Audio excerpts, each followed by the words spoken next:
I have to tell you this story, and this is it. You've got to listen to this. This wasn't in my book because this only happened today. I had a woman who's American, and she turned out and she brought her daughter. And it turns out that she's been the mother has been so taken back with the 4 or 5 sessions we've had that she's told her daughter, you must come and you must meet this guy, Dylan. And so she's kind of like, yeah, whatever. So anyway, she turns out and we start doing all this stuff. And so I just start asking her questions, you play before, blah, blah. Turns out she did play 10 years ago when she was 16 and, never played ever again. So I'm kind of like, okay. So I'm assuming you probably had a bad time and didn't like it. And she said, yeah, no, didn't like it.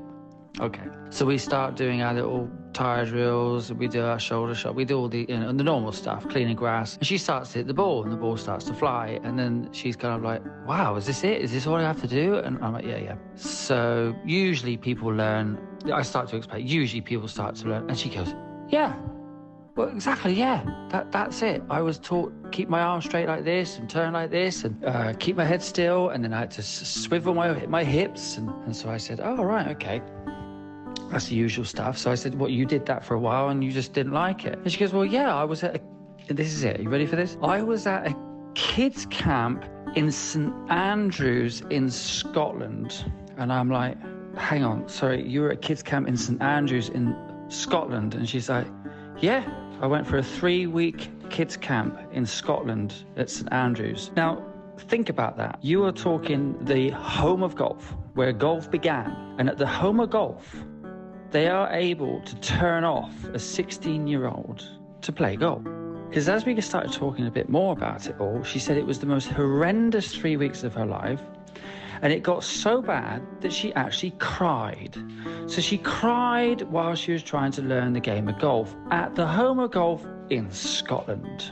All because she was being taught the golf swing. Welcome to this episode of the Wild Golf Podcast. Our guest this week is Dylan Bowden, a revolutionary golf coach who provides an environment that enables his students to learn how to play the beautiful game of golf the way it is meant to be played. He is not a quick fix technique game of golf swing teacher.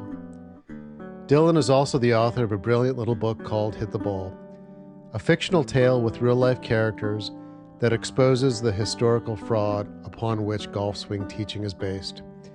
And he shines a light on the better way that revolves around playful learning and exploration. Sounds like fun, doesn't it? I hope you enjoy this episode as we hit the ball with Dylan. So I think, what we'd like to do, Dylan, is go, straight in, to your book, Hit the Ball, which I think is a fantastic book. And certainly in my view, it's something that belongs on my bookshelf next to Extraordinary Golf and Inner Game of Golf. And it's a book that people, need to know about.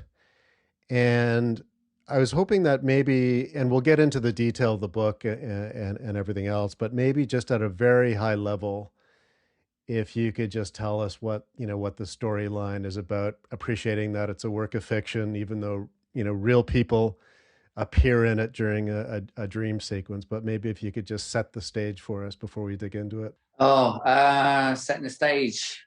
The book, young man, Joseph, 14 years old, in the times of Plato, Socrates, Greek times, playing golf, enjoying golf, learning golf in his certain way with his teacher, Phaedrus. I would say we might as well just go straight to the point in an instinctive way that we're aware of.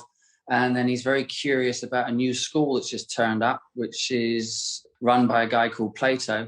The rumors start going around the place that they learn in a different way, that they're kind of learning with some sort of rules, and they have to follow rules, and they have to copy each other and imitate certain things. And then he eventually saw them practicing golf at a tournament that they were playing, and he saw them doing some strange sort of golf swing things that Phaedrus had told him about, which is to bend at the knees and have a nice posture and have a straight arm and turn the shoulders and keep the head still. And he just didn't understand what that was all about. So cutting quick, more queries. And the next thing you know, he is gone into a dream, into a lucid dream. and he's now standing in, the time is around about 1994, 95 in real time, and he's actually witnessing the golfing world first on a driving range, where he witnesses around 200 people imitating this golf swing thing that he had witnessed and was very curious about. And then he saw golf teachers teaching this particular swing thing that he couldn't understand why they were doing it, as it didn't seem to work. It was ineffective. And the next moment he was standing on a driving range at the Masters, where he gets talking to a tour professional, Paul Broadhurst. But he then finds out that this tour professional top elite player had serious problems due to learning what he called was the golf swing. So he basically goes on a journey of trying to work out what this golf swing thing is. And he's in this dream. He meets characters like Timothy Galway, who has gone in depth with that previous in a book called The Inner Game of Golf. He finds out through him that it is a serious problem for golfers, for the golfing world, in terms of learning, education, and also with tennis, because that's what his original sport was, Timothy Galway. That brought him then to another very high-end guy in the world of science, is a guy called Professor Searle, which is another discussion which sort of took them deeper into this world of where this is all coming from. And that's when the clues started appearing in conversation that it was something to do with Plato. So, so Joseph is, as a 14-year-old, kind of wondering what this is all about and where this is all going. What does it all mean? And the next character, I'm missing me, actually, yeah, but that's a sideline. We can come back to that later. We can come back to that, yeah.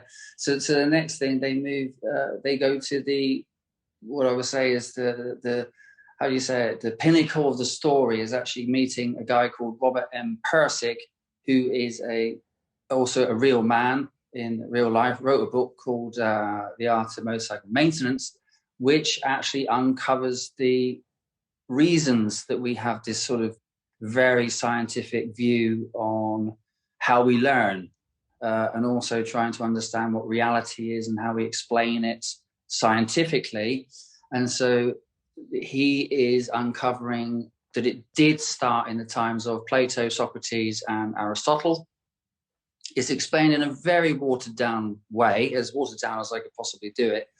But basically, it's Joseph having a dream that, if you read the book, is reality. It is what we are living today, which is what I live every day on the driving range. So, in your book, obviously you have an interesting name for Joseph. I wonder if you could explain the significance of his last name to the whole theme of the book. Yeah, Joseph Dylan Educure.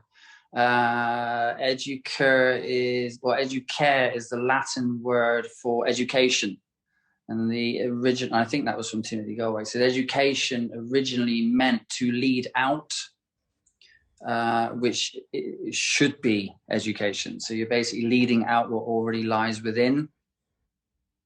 And what's happened with education, it's gone the opposite. So obviously now it's kind of like putting everything in rather than taking it out. We're putting it in, giving information in constantly. So the word educare is the word that I knew was the right word, but I felt that it didn't sound quite right. So I went for educure. I thought it was an interesting word. Then I found out that educure is a form of the word educare. And Joseph clearly is he's a young kid. He loves to practice and play games.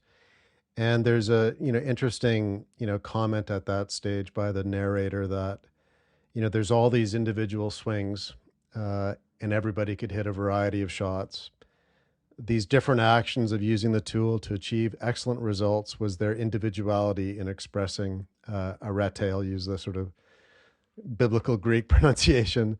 Can you comment on that passage? Because it sort of evokes the joy that we all have learning as a child when you just do, rather than, try to imitate a model or do it from, listening to pundits on TV. Listening to pundits on TV. Yeah, it's yeah,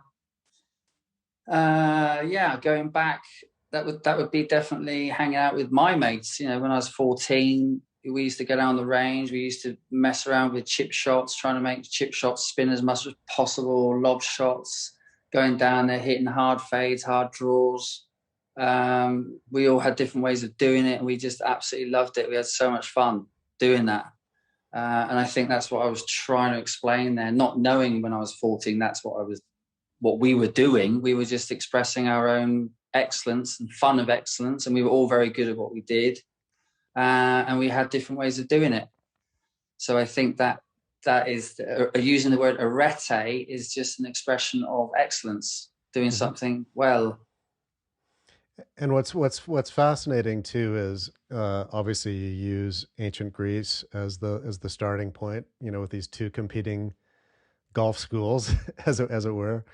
And there's an interesting discussion too when Phaedrus starts to tell Joseph about this other school and what might be going on there, and then they have this tournament, and as well, at that point, Joseph says, I think, cuts Phaedrus off, and he says, "But hang on, we didn't learn to play golf that way. We just learned to use the tool correctly and efficiently, and learned to hit the ball in a million different environments and situations while playing. And by practicing to use the tool effectively, we got better at playing the game, right?" And I was wondering if you could comment on that, because it probably comes back to, again, what you described as, playing with your mates, and how we actually learn as people, as opposed to all the, scientific theories that people tend to put on, the golf swing and the golf swing model. Yeah, I mean, it's that is the expression. That is how we're learning. That is exactly what we're doing. I'm going to have to jump straight in today. Big long day. I just had 5 hockey players. I just had to take them out for 9 holes. First time ever on the golf course in their lives. And I actually told them, this is an amazing experience that I'm watching you as hockey players play golf, because in about 3 hours' time, I'm going to be doing a podcast on a book that I wrote, which is all about exactly what I'm looking at right now. I mean, these guys, they've got the ability to use the club due to their use of a hockey stick. Their first ever experience on a golf course is that kind of world where they're kind of like, oh, wow, what's going on here? Hit the ball. They can hit it, and they're not doing it in a golf swing way at all. It's a pure hockey style way, which is correct as far as I'm concerned. And they're going through the experience of what the ball's actually doing. It's bouncing. It's very windy today. They were hitting shots and saying, "Oh God, how do we work out the distance?" And I just said, "Well, you've got to play. That's it. You got to play. You got to get used to it. You got to find out what. There is no rule to how that happens. That's you going out and playing and trying to work out what to do." I was very interested in their talent near the green. It was usually you would say, "Oh, it has to be a pitching wedge." I said, "Look, it's very windy. Take your 7. Do a little soft shot." He did a little soft shot. Beautiful, fantastic. And for me, that was a lack of instruction. That was. I mean, okay, they got the ability to use a hockey stick, but it's just doing it and getting on with it. For me, it brings back memories as a Canadian that played ice hockey. That was my first sport when I was 5 or 6 years old, and then I took up golf maybe when I was 10. But in ice hockey, I mean, the ball is always, the puck is always moving, and when you hit it, you're moving, as is the puck, sometimes in different directions. And you never think about, where you are, your positions in space or sequences. It just kind of happens. You just hit it, towards the target. Right. And then thankfully, at least with golf, when I first started, I didn't, I just played. I didn't have any teachers really, which probably helped. And it was only maybe 20 years later, after putting golf aside, and maybe taking it up again in the 90s was probably not necessarily the best time, given the prominent teachers out there and all the books that were out there on, I'm not going to mention any names, but different Right. positions in the swing and everything else. So yeah, it's quite fascinating. Yeah, totally. And I mean, I'm dealing with it every day. So I'm dealing with those discussions every day. And I've got this kid, Niels, actually. I was just talking to Niels, and he's very excited about everything. And he said, mention me when you have this podcast, mention me. So Niels is a good tennis player. He's 15 years old. He started with me in August last year. And he's been taking my thing. So like instinctive golf, he's been doing it. But he's been pulled left, right, and centre by his friends that have already started playing maybe 3-4 years. No, you have to learn the swing. No, you have to learn to turn. You've got to work on your hips. He gets very involved in Instagram, YouTube, sends it all through to me. Dill, what about this, though? They're talking about his hips. And then it goes on and on and on. And we have these discussions, and he is going my way, and it's phenomenal. If I send you a video, it is phenomenal, the results. But he keeps saying to me, but this works this way. So why is everybody wanting to do the other way? He doesn't get it himself, you know? And I go, Niels, I can tell you stories about people that have learned golf like you, as good as you, and they still want to go over and learn that other stuff. Why is the lure so strong, you know, to go that direction, even when you know your heart of hearts tells you that you learned a completely different way? Yeah, and that would be the Furyk line that always sticks into my head, and that is the line is, it's the church of reason. People will do what is reasonable, even though it's not any good. That's the line from Furyk, and I remember reading that and thought, yeah, that's totally right. It's a religion. It's almost like they're just pulled into this cult, you know, that everybody's talking about it, everybody says it, and if I don't follow that, then I'm not part of the crowd. And then they can talk about it and discuss it and all this sort of stuff. And I've got loads like that, loads. And I look at them from a distance and I think, you were so good, you know, when we started out, you were so good.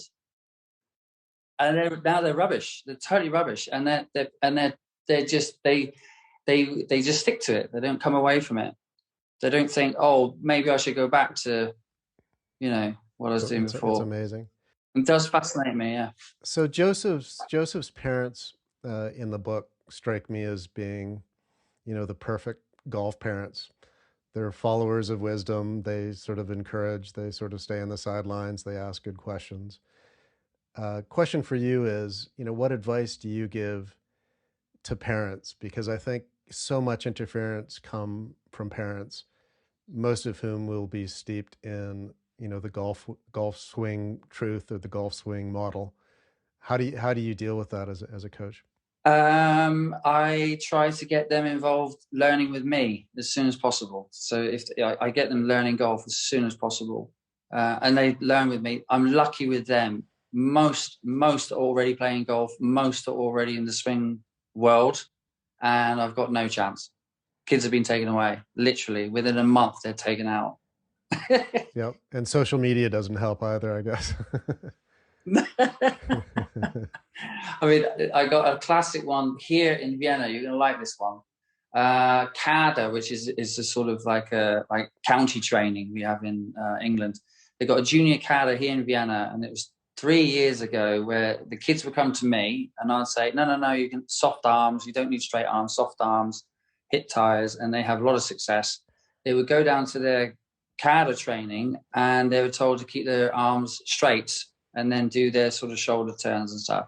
This carried on, and eventually the trainer at the CADA, he ended up fining the parents if the child did not keep a straight left arm. And I was kind of like, what do you mean? Hang on. And you got these parents that are not totally golf minded saying, yeah, but it must be right, huh? It must be right with this arm straight. And so you have this battle between left arm straight or soft arms, as an example. Mm-hmm. So I end up having to try and teach the parents. I have to show them pictures. I mean, I don't know a golfer with a straight arm. I don't know. Do you know any?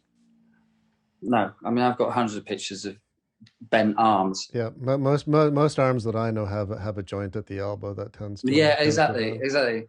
And what's fascinating about this lot, in terms of the Church of Reason, is that I said this to someone the other day, it's almost fanatical. You know, they actually become how dare you let my son hit a ball with a soft arm? So yeah, so it's tough. So I had two parents today, actually. They came up.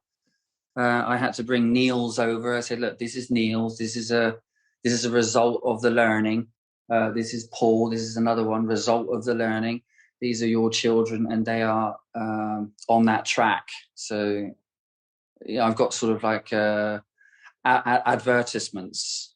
If they continue on this path, this is the result. So the start of the dream sequence in Hit the Ball is 2,500 years later in a modern public driving range. What was it about that experience on the driving range for Joseph that he found so horrifying? Ah, dear. This reminds me of a friend of mine. He read the book. He's a pro. This is what he said to me. He said, Dylan, I've got a bone to pick with you. I said, don't tell me it's the scene with the pros with the same jumper color as with the name tags. Yeah, that scene. Ah, dear. That was classic. I said, dude, it's fictional. It's a dream. But there was a lot of truth in that dream, though. Unfortunately. Well, I mean, I've been around the world doing it. Yeah, so it is exactly that, though, isn't it? I would love to have gone to town on that. I've got to try and water it down a bit. But it is that. I mean, that is what it is. I mean, any range you go to, you see all the pros standing there doing that.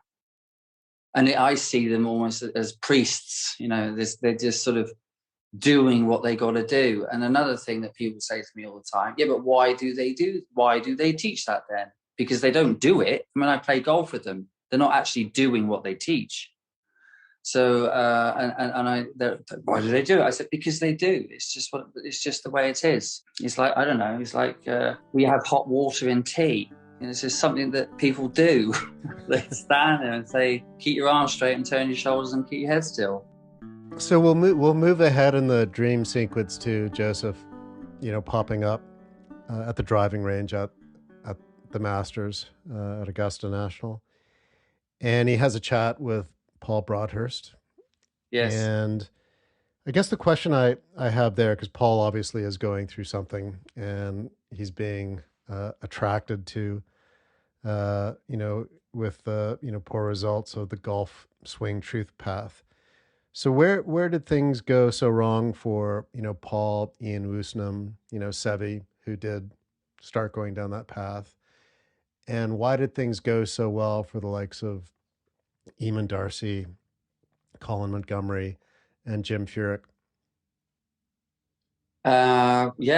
They stuck to it. They stuck to Phaedrus. They stuck to instinctive golf. And that's written. I mean, Colin Montgomery, before he went to the tour, was told by his coach, I think his name is Bill Ferguson, I've just got one word of advice. When you go to the range, wear earmuffs. Make damn sure nobody comes in and starts poking around with your swing. That's in the book, I think, isn't it? So Paul Broadhurst did say that at the time. He said, I was never impressed with Colin Montgomery. I always felt he wasn't that good. But he's stuck with his way. He's never dabbled with it. He's never changed it. And look at him now. He's just won 8 Order of Merits. Jim Furyk, we know, was actually going to university. His father was a pro. His father taught him as a pro. He never looked at his swing ever. He only looked at ball flight. When he got taken to a university interview application, in the evening, they were sitting at the dinner table and the pro said, I can't wait to get on with Jim's swing. And the father said, well, I'm glad you said that because I'm going to make damn sure he doesn't come to your university. So these are true stories. Who's the other one we're talking about? Jim Furyk, Eamon Darcy. Vivian Saunders always said it to me. If Eamon Darcy or Mark James came to you for a lesson, what would you tell them? And I was always confused. So that was going back to 92, 93. I didn't know what to tell them. I had no idea. Didn't know what she was saying. But we know that he's never dabbled. He's just got on with it. And in the conversation Joseph has with Paul, there's a parting question that Joseph has, which is probably relevant, to you, Dylan. Probably relevant. I'm sure it was relevant to Kendall at one point in his life. Same with, Fred Shoemaker. And that is, why is it so hard to go back and do what you did before when you first learned the game after you've started to dabble with, the golf swing truth? Yeah, absolutely. Why is it so hard? That's what Broadhurst was saying. Yeah, I'm still there actually. It's strange. You keep thinking there has to be some sort of something you got to hold on to, something you got to do, which is it's And it's never ending, right? you've got to get out of that. Yeah, I mean Tiger, we know. I mean, he said he's gone back to his junior days. He's actually gone back to his hands. He's gone back to his feel, shaping. I don't know if you saw that last. He was talking about his comeback, sitting on the couch. That he literally has gone back to that. That's the only way he can do it. The sort of 9-shot window and hitting every kind of shot possible. Yeah. So I talk about that all the time. It's really good. I feel like Federers. I just walk along and say, "Go on, give me a high fade," and off they do a high fade. And the funny thing about these kids is that they're not. In England, we were always very competitive, and we always wanted to get to like 0 handicap and play in the teams and all that sort of stuff. These kids are happy to come up and just do 2 hours of practice, and I won't see them for a week. And they rip it, they hit it so well. And I said that to someone today. I'm not pushing them, not pushing them into sort of a team or, you've got to get your handicap down to 0 or anything like that. They truly enjoy just standing there and hitting the ball. It's kind of how it should be in some way. It's kind of like they really enjoy hitting the ball. And so there's a reference to Tiger Woods in the book at Augusta. It's obviously early days in his professional career. And I think there's a reference as well to, his Zen Buddhism. And question I have for you is, do you think, somebody who is steeped in Eastern philosophy and thinking has a better chance at golf or getting better at golf than somebody who's steeped in Western thought? Yeah, I think definitely. Yeah. And I mean, I don't exactly. So, I mean, it wouldn't actually have to be whether you were knowledgeable of it or not. I mean, it's just kind of listening to people like Jordan speak the other day. I don't know if you saw that, whether they said, what would you do if you knew now? What would you do if you knew then or something? Did you see that when Jordan speak? And he said, well, to be quite honest, I just want to do what I did then. And that was just have fun and be experimental and ride it. He said, today I take it way too serious, and I actually want to go back to that playful way of just no fear, getting on with it, which is an Eastern way of thinking, isn't it? I mean, it's kind of like staying in the present. Who have we got on the science thing? I don't believe this Shambo thing. I'm not buying it. I heard that he hit a tire from the bottom of the range to the top of the range every day when he was 16 years old. Did you hear that? No. Yeah, I mean, I do the tire drill all the time, and Henry Cotton with the tire drill. Yeah, it's a Henry Cotton drill, yeah. Exactly. So I heard that when he was 16, he was actually hitting the tire from the bottom of the range all the way to the top of the range, and they would hit it all the way back again. It would take all day. So as far as I'm concerned, all this science thing that they put on him, I just think, no, it's just it's a cover up. I don't believe it. I would agree with that. So Timothy Galway must have had a big, I guess, influence on you. He certainly plays a big part in the book and your conversations with him, Joseph's conversations with him in the book. And there's a comment as well there about Timothy. Maybe you can comment generally on his influence, but as well that, the book didn't have, the big influence on the game that he had hoped for. And I was wondering what, your thoughts were on why that is the case. Yeah, it's the Church of Reason again, isn't it? So it was trying to make an impact on this very, very strict, strong religion. So I think when I read the book, it was kind of like, oh, come on, man, everybody's got to get this. Everybody should get this and make sense of this. I think it was John Feinstein actually wrote on the back of the book as a review, this should turn golf teaching on its head. Well, yeah, I mean, we look today, go to any range, it hasn't touched it, has it? Hasn't done anything to it, really. So I think, again, it's just the religion is so strong I think Professor Searle says that. He says that the problem is the roots are way, way too deep. And he's talking about cognitive science, behaviorism, the science world that he comes from. So he's just saying that the roots are so deep, it's very, very difficult to root it out. How did you come across Professor John Searle? Because it struck me in the conversation that Dylan in the book has, is that it just sort of, his book, and I'm not sure which of his books you're referring to, but it just jumped off of a bookshelf. Yeah, that is exactly what happened. I went to a library in Kingston University. I wasn't quite sure what I was going to do for my dissertation. I was kind of walking around with a friend of mine thinking, well, I don't know. I don't know what it is I want to grab. When, as far as I'm concerned, a book fell off the shelf and it hit the floor, and I went over, I picked it up, and I thought, oh, what's this? And there's a picture of a man he's got like a light bulb as a head. Nice, good picture, and it just said minds, brains, and science. Professor Searle. I opened it up and thought, well, whatever, I'm taking it. So I took it and I read it, and I just thought, well, hang on a minute, this is everything I'm talking about.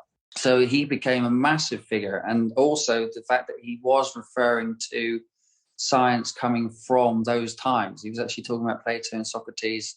So I realized there was a big connection there. And there were a couple of quotes from Professor Searle in Hit the Ball that sort of jumped off the page for me. One is, I discussed it in my book. It's true education to lead out of the individual what lies within. And the scientific explanation doesn't work in practice. And in those conversations, there's a number of comments that Joseph, Timothy, Professor Searle make. And it's that there is no gap to fill, which seems to be a theme that runs throughout the book. And maybe you could, comment on that. What is the gap we're talking about, and why is there no gap to fill? Yeah, right. Appreciating that we're getting into things like mind-body dualism and all that kind of stuff. Yeah, exactly. It's just like, oh no, man, I didn't do my revision.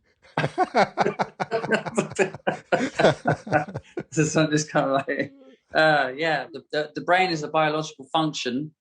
So therefore, thought is they're basically saying the mind and the brain is separate. So you got subject and object. So subject, objects. Let me think now. Subject is what the mind is thinking. Object is actually the biological function or reality or matter, as it were. So they're basically saying that they're separate. They're saying that the mind and the brain are separate, and they've been spending literally, I don't know, decades and decades, centuries trying to work out how the mind is making the brain work. So they're trying to work out how is the objective actually working. And so it gets a bit complicated. So then it's kind of like, okay, so how is that working? So that the mind has something, and then the brain has something, but there has to be something that makes that work. And so they're trying to fill this gap all the time. They're trying to work out, well, how is the mind making the brain work? So we have Professor Searle will call it intention eventually. So he basically uses the word intention. So intention would be, I'm going to go ride my bike. So you get on your bike and you ride it. What they're trying to do is say, yeah, okay, fine, you can have the attention to ride the bike, but what's actually causing the brain to do it? So they're looking for these, like they're comparing it to a computer program, for example. And I think I put that in the book. They're constantly trying to work out how does it actually become together? How is that actually working? And so that's when Searle is actually turning around and saying, they have to understand that there is no mind. The whole idea of mind is just an idea. It's just an imaginary idea. Mind does not exist. The brain is one function. It's just a brain. It's a biological function. Thought is actually occurring in the brain. So when you actually think about riding your bike, it's all one. It's just you just riding your bike. There's nothing else that needs to be understood. And what the behaviorist is doing, or the cognitive is doing, is they're saying things like, I mean, there's obviously different sciences, but if we use the cognitive one, they're basically saying something like, well, you can see them walking, you can see their knees moving up and down, you can see their ankles doing this, and you can see the feet doing this, and so on and so forth, trying to explain how the human is actually riding the bike. And so Professor Searle, if you get deep into the book, is actually trying to explain there's no need for this. There's a complete utter, there's no reason for this explanation. We don't need it.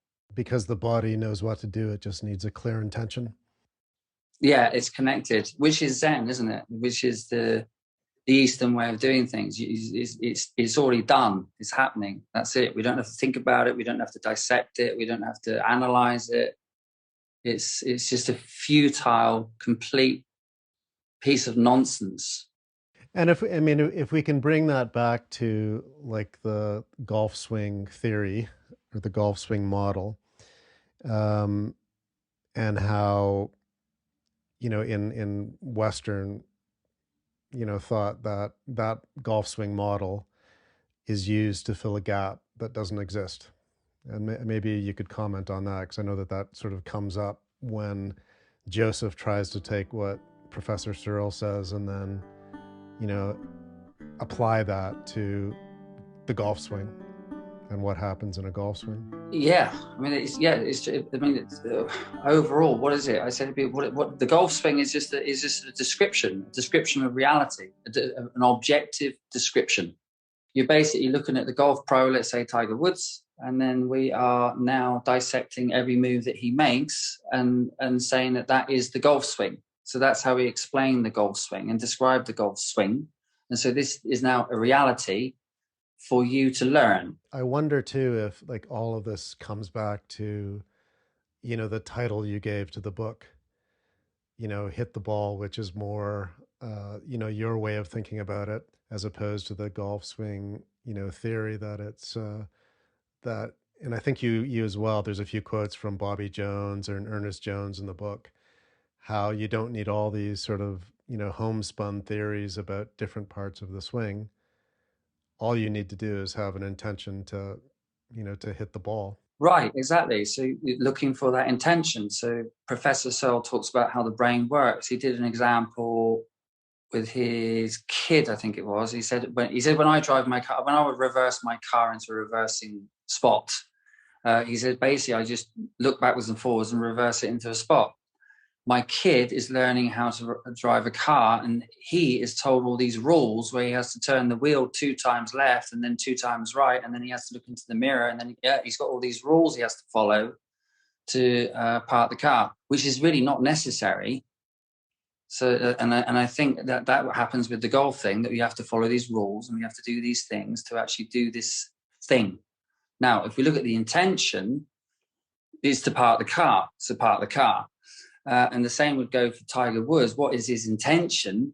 Well, he's trying to shape that ball around that tree and have so much spin on it that it actually sucks to the hole in a certain way. And that's what he's doing. He's not thinking about his body positions or body movements, which is an objective way of looking at it. So, and I deal with that every day. People say, yeah, but I saw him turn his hips and I saw his arm go up. But that's not what he's doing. His intention is something completely different. Because the other thing that I say is not just the intention, but it's also it's a bit of a insult to the person that's actually able to do that, because that person has put 10 hours a day, every day, for the past 20 years. They've been crying, sweating. They've been, they've put so much work into it, having that sort of result, that for you to think that you're just going to imitate that, watching an hour video, is an absolute disgrace. Yeah, and that's what I say to people. They go, oh, well, how do I do that? I go, well, yesterday I had one. Lovely woman. We're in the bunker, and she goes, well, how do I get the ball to land near the hole? And I said, well, just go in here 3 hours a day, minimum. That's the answer, isn't it?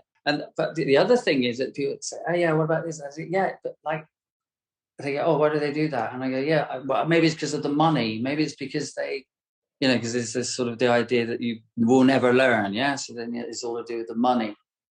And I go, yeah, but I don't get it. It's like guitar. We've got guitars here. What was your... And I do metaphors on the guitar a lot. I go, you wouldn't pick up your guitar and just have a look at Eric Clapton and then sort of assume that you're going to start playing like him. Although I'm sure some people will look at a YouTube video and think that maybe they could do it. But then after the first sort of 40, 50 hours and they realize they can't come anywhere near, then they realize they actually might need to put in a few hours of work to to get anywhere near that. Yeah, exactly. I mean, I'm doing it all the time. I keep reminding people that's what I do. I learn the guitar for something to learn, and I know that it's irritating. It can get so annoying, and the same thing happens when you look at the guy on TV and you think, how is he doing that so well? He's just doing it so well, you know. And that's golf, isn't it? Yeah, and then there's also the mistake people make sometimes too by saying it's just talent. That person has talent. Oh, drives me mad. Every time they say that, I say, no, he has a good teacher. Yes. So when you you obviously make a dramatic appearance in your own capacity and hit the ball, and you clearly had a lot to get off your chest in that part of the book, and it must have been very cathartic to write that. But I'd love to hear maybe a bit more about, you know, your journey and the barriers you encountered, you know, when you were starting to teach in a way that went against the river or the dam, as you say in the book. Maybe you can do that because you traveled all over the place, I think, hoping that you'd find a welcoming environment for this, you know, for a more educational way of teaching. Yeah, I'll start dropping names now. This is my chance.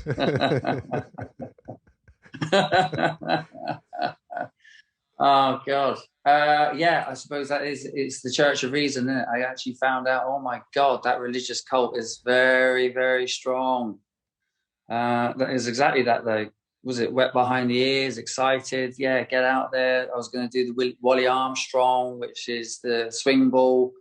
Do you know all that? Wally Armstrong, swing ball. Ernest Jones, swinging the club heads. Yes, yeah. All that sort of stuff. Henry Cotton hitting the tire. My first experience was actually all right. That was a hotel. People were coming and going.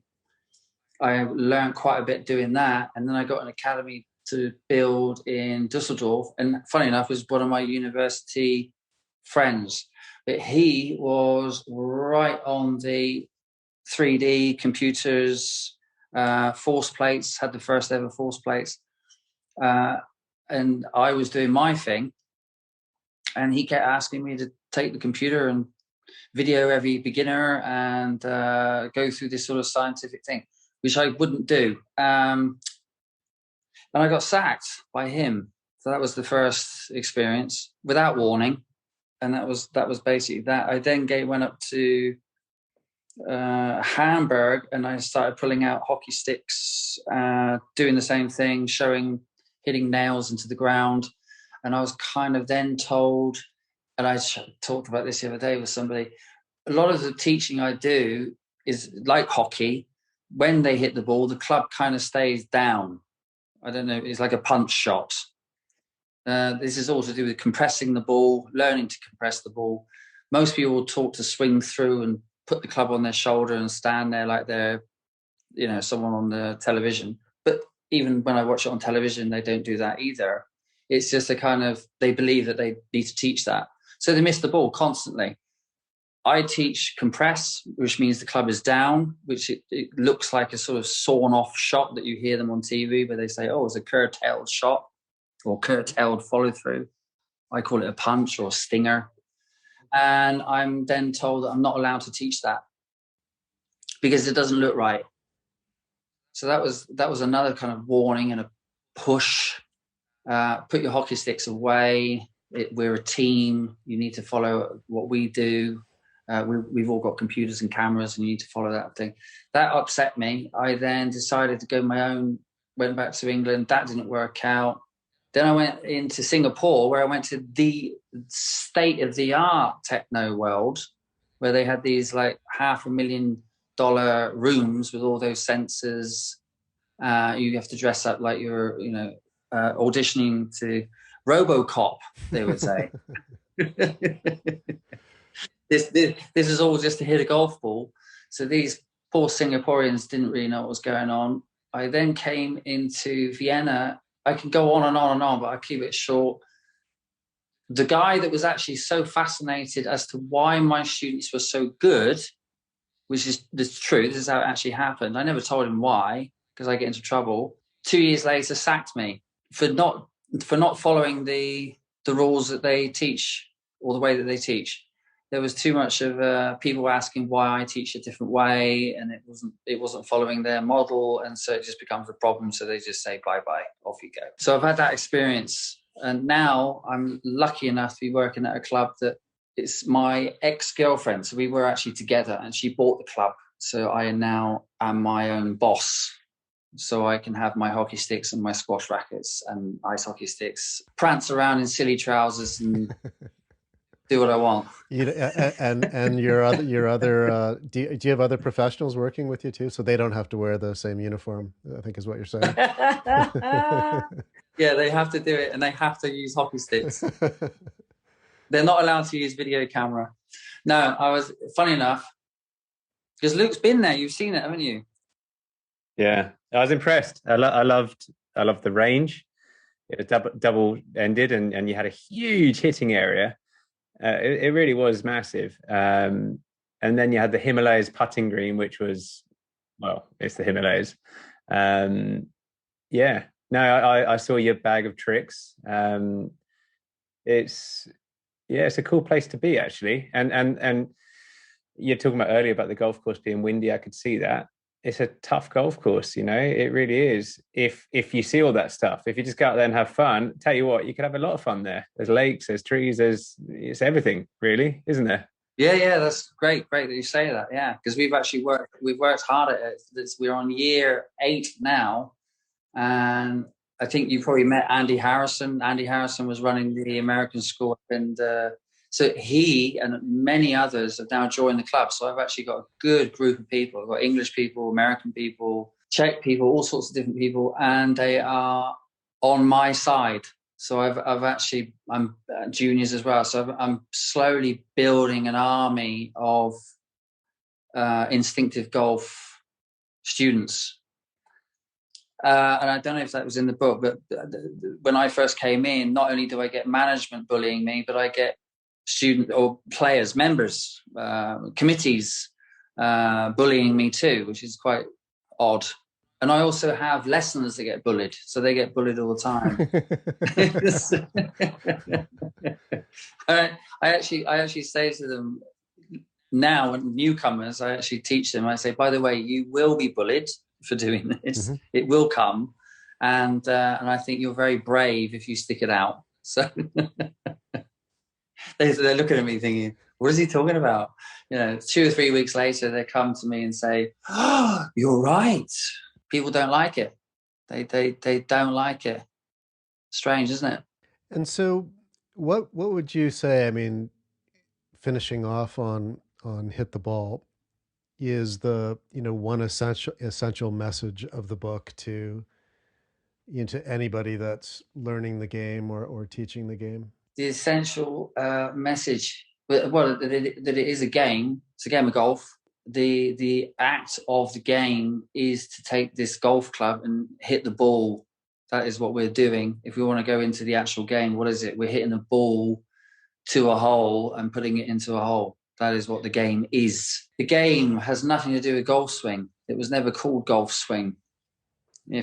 Sometimes I do mention, I say, look, if you want to work on your golf swing, why don't you just go to a dance school and work on choreography? Because that's what it is. It's nothing to do with the game. Mm-hmm. The game is actually hitting the ball to a target, practicing that, enjoying that, being creative, which is fun, shaping shots, hitting different types of shots. And I suppose that the main thing is trying to answer that question, why do we get taught this way? Because that's what happens to me, to the people that have already had 10 years of lessons or 15 or 20 years of lessons, or even a couple of months. That's the question that always comes to me. And that is, so why did we get taught that way? You know, why were we taught straight arm and turn shoulders and keep our head still? Or turn out here. Why were we taught that way? And I'm trying to answer that question. So I think the book is it's too much to say all that in a lesson. It's just kind of just saying, look, it's all to do with science. It's to do with the golf followed a scientific way around about 150 years ago, and it's never moved away from it. Do you see any sort of, green shoots coming up in terms of change? I mean, has anything improved in the last, 4 or 5 years? And maybe the answer is yes and no, and that the pull perhaps can be stronger to go down that way with social media and TV and you name it. But maybe there are, more people and more teachers who are realizing that, the conventional way doesn't work. Yeah, I mean, I'm since writing the book. I mean, I now see this instinctive golf group. I see a lot of people on there and the sort of videos that they put on, and I actually don't feel too alone. I did feel like isolated and alone. So I kind of think, okay. And meeting Luke as well. That was brilliant when I met him. Fantastic in Spillen. I'm thinking about the other group that I got onto, the Manuel del Torre group. There's, Manuel del Torre. So there's a big group over in America. I've been sort of talking to them. John Hayes runs that. I've been following a bit of conversation there. I have had people ring me and actually ask for a sort of instinctive style golf lesson, which is very unusual, mm-hmm. but it's starting to happen. Mm-hmm. And people saying that they haven't enjoyed their 2 weeks or 3 weeks of golf swing mm-hmm.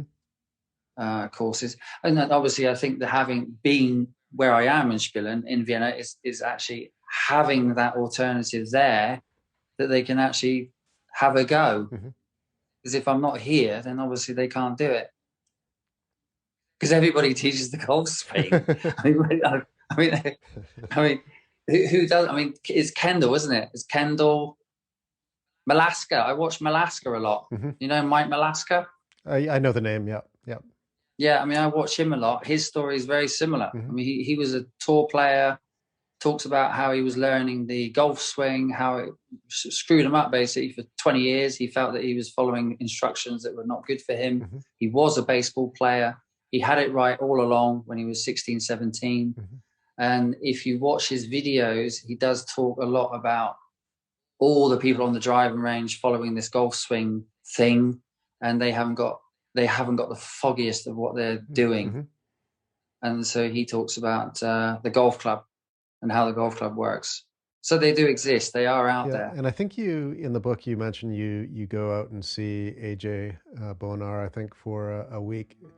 Is he somebody that's been, that you felt for the first time that you weren't alone?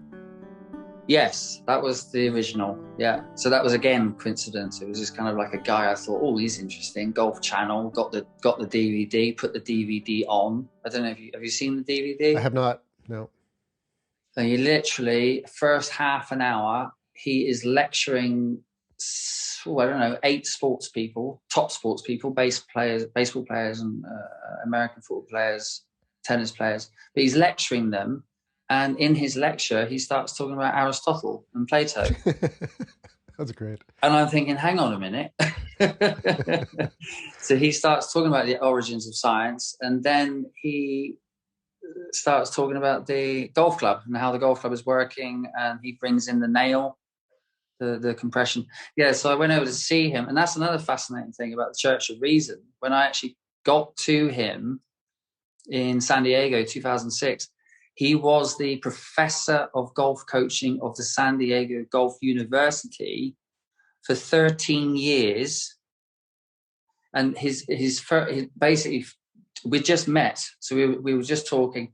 He said, Dylan, can you believe that in 13 years of teaching all these budding golf pros, he was teaching golf pros to become golf pros worldwide, that I thought I would have hundreds of AJ Bonar disciples going out into the world and getting this message across, that in 13 years, I've only got 5 that I can actually call and talk to.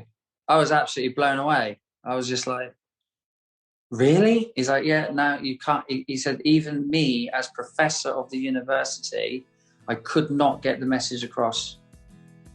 Or he could when they were there, but as soon as they left and they went off to the other world. Wow. like today, we were just doing simple things like cleaning the grass, which I do a lot. Go in there, clean the grass, cut the grass. I throw balls down. They're having really good fun. They love it. They hit the balls are flying, and they're really enjoying it. And that is, I wouldn't start saying to them, oh, you've connected to your spirit. It's kind of like, that they are enjoying it. There's a childlike thing that's going on. So there is a connection, and you know it. And I think that's what the definition of quality is that Furyk was talking about, the creative writing, when they're trying to define what good is, and they can't do it. They can't work out how to explain it. They just know it when just know it when they see it or they hear it. Exactly, you just know it when they see it. And I think that's the spiritual connection that our Western world doesn't really want to talk about, doesn't want to get involved in. I think it would be good to maybe end on one sort of quote from the book, which I think probably describes you a bit, Dylan, but I think it also gets to the heart of what is the purpose of a coach. And I'll just read it out.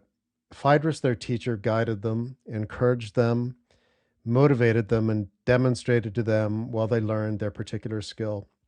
He would let them work out for themselves what arete was. This meant they had to look within themselves to find the answer. He drew out of them what already lied within. It was their philosophy. It was their creative learning to work out for themselves what was arete. Phaedrus was their guide, their inspiration, their mentor, their coach. And when I read that, I just thought, wow, that is everything what a coach should be. You know, they coach themselves out of a job because the student can coach themselves, and they have everything that they need within them to, you know, to excel. Anyways, I thought that was a great quote. Oh yeah, well, yeah. Thank you very much. Yeah, yeah. Michael Hebron, I couldn't believe it. Michael Hebron. I said, it's like Bob Dylan, when Bob Dylan saw Johnny Cash singing one of his songs. Yes. Yeah, Bob Dylan, he was like, I can't believe this. Johnny Cash is singing one of my songs. And that's when I saw Michael Hebron actually quoted me on one of his forums. That's fantastic. On one of his Facebook forums. I was like, oh my God, I can't believe it. Yeah, but that is what it is, isn't it? Yeah. And I got told off this morning by, it wasn't so much a telling off, but it was a parent saying, Dylan, I'm hearing that you're not really teaching my daughters anything. And I'm like, Jesus Christ, man, I got to explain this stuff all the time.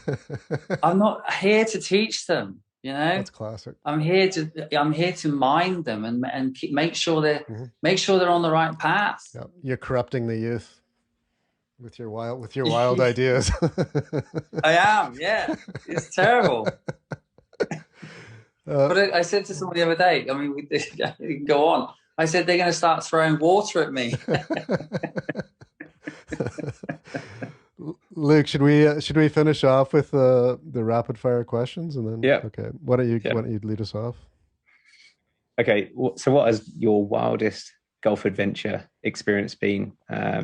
Please feel free to elaborate in whatever way you want, and it's really however you define that. I'm just going to go with I'm going to go with tonight. I'm going to go with the hockey tonight. Just watching those hockey players tonight. I mean, I can't. The antithesis is the word, I think, isn't it? Isn't the antithesis? It's the whole thing right there. It's just people that know how to use the club from another sport, being completely oblivious to the game. They have no idea what a bunker is, green is, fairway is. They've never been out there. And just to watch their experience and their delight and their fun and being able to play shots that they had no idea how to do, that they could do. I gave no instruction whatsoever apart from hit it down there. There's the green. Put it over there. For me, from my experience of 30 years in writing the book and dissertations and everywhere I've been, just that 2 hours is basically like, you know, God saying, "Here you go. This is what you're talking about." Makes everything worthwhile. So what would you consider your own golfing pilgrimage? Right now, again, instinctive, I would say going into a tournament, I'd actually think putting a card in my hand and actually playing a tournament under pressure and going through what I have to go through, which is my own little world, scar tissue of everything that happened to me, learning the golf swing, trying to get back to the instinctive way of playing golf and doing it under pressure and trying to understand where that pressure is coming from. Most pros wouldn't do it because they don't want to go out there and test themselves anymore. And I like to go out there and put myself under pressure and see how I cope. I keep going. I got friends that go, Dill, I just admire the fact that you keep trying, because there are a lot of pros that spend a lot of time practicing and they go and try for the Open every year and they go to Thailand and try for the Asian Tour. So they're, very good golfers. I'm spending all my time with hockey sticks, teaching people how to. And what's your biggest passion outside of golf? I expect it might involve those musical instruments sitting around you, but maybe there's something else. I like documentaries.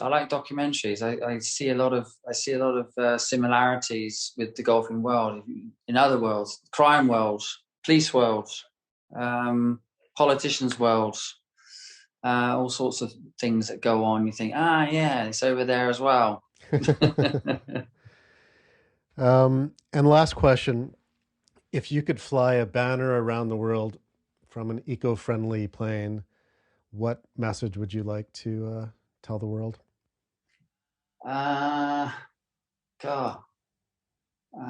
Chill out.